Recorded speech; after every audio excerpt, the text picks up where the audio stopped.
Hello friends, I am Ankit. स्वागत है आपका अपने यूट्यूब चैनल मंकित 72 वे टू सक्सेस में। फ्रेंड्स, जैसा कि आप सभी जानते हैं, कोई भी नई अपडेट आती है मैं आपको जानकारी जरूर देता हूं। मैं आपको कुछ ऐसी जानकारी दूंगा जिसकी साइड किसी का ध्यान नहीं है। एज यूजुअल आप लोगों को पता है कि मेरी ट्राई यही रहती है कि जितनी हो सके पॉजिटिविटी आप लोगों के लिए दी जाए। जो न्यूज़ आप लोगों के लिए अच्छी है वो भी आपको बताई जाए। देखिए, अगर कोई बैड न्यूज़ होती है तो सब ये सोचते हैं कि जल्दी से जल्दी बताएं, लेकिन कुछ चीज़ें ऐसी होती है जो आप लोगों को पता होनी बहुत ज़रूरी है। हरियाणा भर्तियों के लिए एक खुशखबरी है। चाहे वो ग्रुप ए की भर्ती हो, बी की, सी की या डी की, एक बड़ा बदलाव किया गया है जिसका बेनिफिट आप लोगों को अभी निकट भविष्य में देखने को मिलेगा। ठीक है, उसका मैं आपको बताऊंगा उसके बारे में। और आपकी सारी भर्तियां पूरी होंगी भाई। मैं ये क्यों कह रहा हूँ आपको समझ में आ जाएगा। कल भी मैंने वीडियो बनाई थी और उसके बाद आप चेंजेस देख सकते हैं। ठीक है, मैं ये नहीं कह रहा कि मेरे वीडियो बनाने से चेंजेस हुए, नहीं। मैंने जस्ट आप लोगों को पहले ही बताया था कि ऐसा कुछ हो सकता है, चेंजेस आपको देखने को मिल सकते हैं। ठीक है, तो सबसे पहले वन बाय वन मैं आपको 3 चीज़ें बताऊंगा इस वीडियो में। सबसे पहले वाली न्यूज़ दे देता हूं जो आपके लिए बहुत ज़्यादा बेनिफिशियल है, जिसका इफेक्ट सभी पर पड़ेगा, group A, B, C, D सभी भर्तियों पर। तो देख लेते हैं वो। तो सबसे पहली गुड न्यूज़ है आप लोगों के लिए। The government of Haryana, sorry governor, तो हरियाणा के गवर्नर ने अपॉइंट किया श्री विनय कुमार IRPS 2015 बैच को as joint secretary Haryana Public Service Commission. ध्यान रखना, joint secretary Haryana Public Service Commission and OSD Haryana Staff Selection Commission with immediate effect on his deputation from central government. अब central government से इनको यहाँ लाया गया है HPSC के लिए। HPSC के ज्वाइंट कमिश्नर है ये, और OSD है HSSC के। मतलब दोनों का काम क्या है? दोनों का काम है रिक्रूटमेंट। Okay, recruitment process. तो अब जब दोनों पर कोई एक ही ऑफिसर होगा, ठीक है, तो अभी आपने पहले कभी ऐसा नहीं देखा होगा कि HPSC और HSSC दोनों को कोई एक ही ऑफिसर संभाल रहा है। और इसका रीज़न क्या है? जो भर्तियों पर बार बार केस हो रही है, भर्तियां अटकी पड़ी है, उन सब के समाधान के लिए इनको यहाँ पर अपॉइंट किया गया है। ओके, क्लियर कट आप लोगों के लिए बिल्कुल पॉजिटिव न्यूज है। ठीक है, मैं 100% श्योरिटी के साथ कह सकता हूँ कि जब HPSC और HSSC के लिए दोनों के लिए एक ही ऑफिसर को लगाया गया है तो वैसे ही नहीं लगाया गया, बहुत सारी स्ट्रेटजी के अकॉर्डिंग लगाया गया है। अब बता देता हूँ साथ में एक और चीज़ आपको पता चल जाएगी। जो इससे पहले मुख्यमंत्री मनोहर लाल जी के OSD थे जवाहर यादव जी, सभी को पता है ना, जवाहर यादव जी, उन्होंने अपने पद से इस्तीफा दे दिया क्योंकि वो शायद कंफर्म नहीं है, बट बादशाहपुर सीट से इलेक्शन के लिए वो तैयारी कर रहे हैं।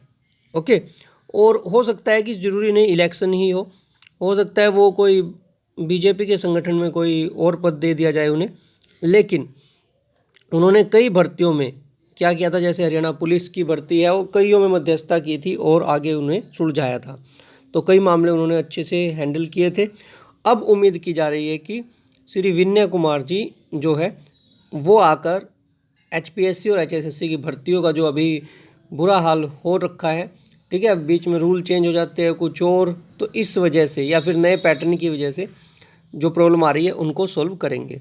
ये आप लोगों के लिए अच्छी न्यूज़। देखिए, जिसको समझ में आ गई ना, ठीक है, बाकी तो कहेंगे पता नहीं है क्या न्यूज़ लेकर आए, लेकिन जब आपको इनके रिजल्ट दिखेंगे ना तब पता चलेगा, क्योंकि बैक हैंड पर कोई और होता है जो सारी चीज़ों को संभालता है। ठीक है, तो ये बात आपको अब समझ में आ जाएगी। अब नेक्स्ट न्यूज़ पर चलते हैं। ठीक है, वो तो छोटी छोटी न्यूज़ है लेकिन आपके बहुत काम की है। ये थी जो सबसे मेन थी आप लोगों के लिए, जो पॉजिटिव न्यूज़ है सबसे बड़ी, ये हेल्प करेगी। अभी कह रहा हूँ, किसी ने इसके रिगार्डिंग कोई वीडियो नहीं, कोई कुछ नहीं बताया होगा, लेकिन मैं आपको अभी बता रहा हूँ, ये आपके लिए बहुत बेनिफिशियल होने वाला है। ये HPSC और HSSC दोनों में एक ही ऑफिसर का होना। अब देखिए, यहाँ पर ये न्यूज़ आप लोग देख सकते हैं। चुनाव से पहले हाईकोर्ट में लंबित भर्तियों को सिरे चढ़ाने में जुटी सरकार। ठीक है, अब समझ में आ गई होगी दोनों चीज़ें। और CM मनोहर लाल खट्टर जी ने जो यहाँ बताया जा रहा है, HSSC के चेयरमैन, HPSC के, ओके, दोनों आयोगों के चेयरमैन के साथ बैठक की है और इसमें कानूनी विशेषज्ञ रखे जाएंगे, सारी चीज़ की जाएगी। मीटिंग में बोल दिया गया है कि भाई जैसे भी हो इन भर्तियों को जल्दी से जल्दी अपना कंप्लीट कीजिए। देखिए ये लिखा हुआ है, मुख्यमंत्री ने एडवोकेट जनरल और दोनों आयोगों के चेयरमैन की बैठक लेकर दिए निर्देश। अब समझ में आई कि अब चल क्या रहा है। अब किया जा रहा है भाई, क्योंकि इलेक्शन है, मैं बार बार बोल रहा हूँ इलेक्शन है, तो भाई इलेक्शन में मुद्दा जो सबसे बड़ा है वो है बेरोजगारी का मुद्दा है, जो वो है बेरोजगारी का। आप लोग पता है क्या है, आपको लगता है कि एक न्यूज़ दी, ठीक है, रिजल्ट इस दिन आएगा, इस दिन ही होगा। भाई सब कुछ है ना प्लान्ड वे से चलता है, सब कुछ प्लान्ड वे से चलता है। ऐसा नहीं है मान लीजिए रिजल्ट निकाल देते हो, उसमें फिर कुछ गड़बड़ होगी। तो इस बार जो काम किया जा रहा है ये अपनी तरफ से मैक्सिमम ट्राई कर रहे हैं कि कोई गड़बड़ ना हो, इसीलिए सारे काम किए जा रहे हैं। आपको पता हो वही 28,000 ने ऑब्जेक्शन लगा रखे, आज आपने न्यूज़ देख भी ली होगी, 28,000 युवाओं ने ऑब्जेक्शन लगाए हैं, ठीक है। उसके अकॉर्डिंग चल रहा है कि पहले ही है ना जितने ऑब्जेक्शन लगे हैं उनको सॉल्व किया जाए, उसके बाद आगे का काम किया जाए। और भर्तियां जो हैं अब नेक्स्ट ईयर में ही जाकर कंप्लीट होंगी, जहां तक उम्मीद लगाई जा रही है, ठीक है। और मैंने आपको ये सारी चीज़ें बता दी। अब एक ही चीज़ पर फोकस है कि कैसे भी कर कर जल्दी से जल्दी, जितनी जो इन्होंने पहले लापरवाही की है, जितने भी गड़बड़ की है, वो सारी ठीक की जाए और जल्दी से जल्दी भर्तियों को पूरा करवाया जाए। नहीं तो भाई एक बात बताओ, इलेक्शन में कल को मुद्दा क्या बनाएंगे? विपक्ष के पास सीधा सा मुद्दा एक भी भर्ती नहीं है। मैं पहले भी कह रहा था, अभी भी कह रहा हूँ, ठीक है, मैं किसी पार्टी के साथ नहीं हूँ, क्योंकि एज एन टीचर मेरा काम है सिर्फ अपने स्टूडेंट्स के लिए जो बेनिफिशियल हो सके वो, ओके। एज एन यूट्यूबर मेरा काम है जो चीज़ें हो रही है उन पर अपना व्यू देना, दोनों काम है मेरे। तो मैं उसी के अकॉर्डिंग, ना ही तो मैं किसी पार्टी के पक्ष में होता, ना ही विपक्ष में, लेकिन जो चीज़ें उनको देखकर बता सकता हूँ कि हाँ गड़बड़ कहाँ हो रही है। अगर ये भर्तियाँ पूरी नहीं होती है तो सीधा सीधा बेनिफिट किसको जाएगा? कांग्रेस को, ठीक है। और अगर भर्तियाँ पूरी हो जाती है तो बीजेपी के लिए बिल्कुल सीधा सा, क्योंकि इस बार का मुद्दा ही सबसे पहले ये होने वाला है बेरोजगारी। तो समझ गए होंगे आप, सबसे ज़रूरी इनके लिए क्या है, इस भर्ती को पूरा करना। अब आप किसको वोट देते हो, किसको नहीं देते हो, उस पर मैं कुछ नहीं कह सकता, ठीक है। जिस दिन उसके लिए अलग से वीडियो बनानी होगी, स्पेशली मेंशन करूँगा कि ये वीडियो है, ये पॉलिटिकल इश्यू से रिलेटेड है, ओके। मेंशन कर दूंगा ऊपर कि पॉलिटिकल इश्यू से रिलेटेड है, ठीक है।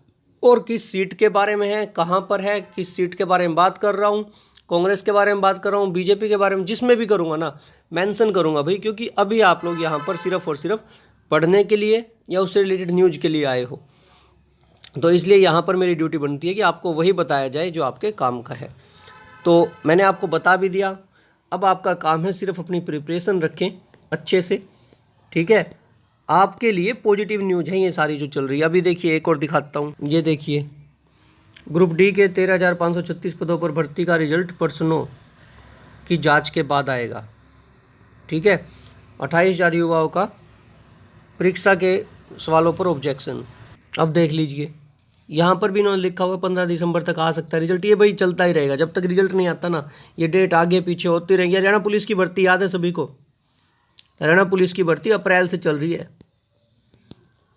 अप्रैल 2023 से देख रहा हूँ मैं न्यूज़। कभी आज होगी, एक महीने बाद विज्ञापन जारी कर दिया जाएगा। भाई जब तक ऑफिशियल नोटिस ना आ जाए कुछ मत मानो, एज यूजुअल मेरा वही कहना है, ठीक है। बस यहाँ से एक उम्मीद लगाई जा सकती है, जो ऑफिशियल नोटिस जो आया है वो मैंने आपको दिखा दिया, जो आपके लिए गुड न्यूज़ थी।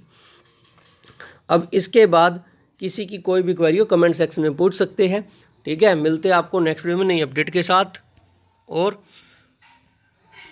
चैनल को सब्सक्राइब जरूर करें, वीडियो को लाइक में शेयर करें। टेलीग्राम मंकित 72, इस मंकित 72 टेलीग्राम को जरूर ज्वाइन कर ले। बहुत सारी वीडियो होती है भाई, बना ही नहीं पाता मैं टाइम की कमी से, ठीक है। वो आपको वहाँ पर मिल जाएगी, बहुत सारी अपडेट्स आपको वहाँ पर मिलती रहेगी। तो मंकित 72 टेलीग्राम और इंस्टाग्राम ज्वाइन कर लेना भाई। वीडियो को लाइक में शेयर करें और बेल आइकन भी प्रेस करें। धन्यवाद, आपका दिन शुभ।